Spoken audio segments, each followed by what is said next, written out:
Hello, gagawa tayo ng tutorial video para sa ating kabsat na nagtatanong paano ko daw ginawa yung remix reel. So ito siya.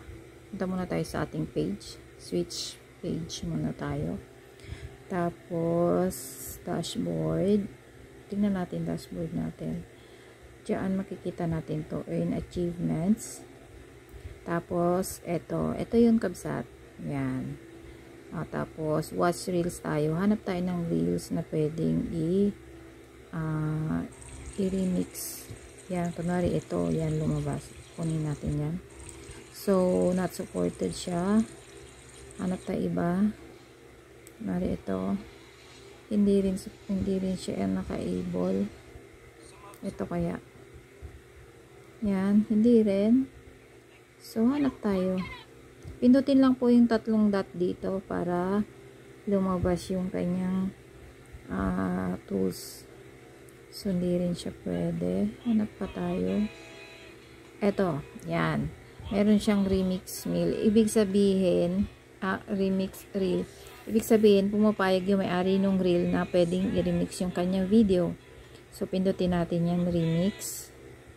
So, ayan. Pwedeng using video, o yan, video mo sarili mo, hi. Charot lang. Or pwede ka rin kumuha from your gallery. Ito, gallery, yan, pili ka dyan. Kunwari ito, gusto mo yung i-remix, yan. Tapos yan na. So kung ano yung ginagawa mo dun sa pag nagpo-post ka ng regular reels mo, yun din yung gagawin mo. Kunwari yan, nalagyan mo ng text, bla bla bla bla bla, yan. Tapos done. Tapos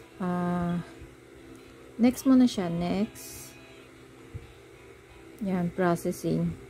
Then pwede mo nang lagyan ng title, and then pwede mo nang share or i-publish. Ganun lang. Okay, kabsat, sana may natutunan po kayo. Salamat. Okay na.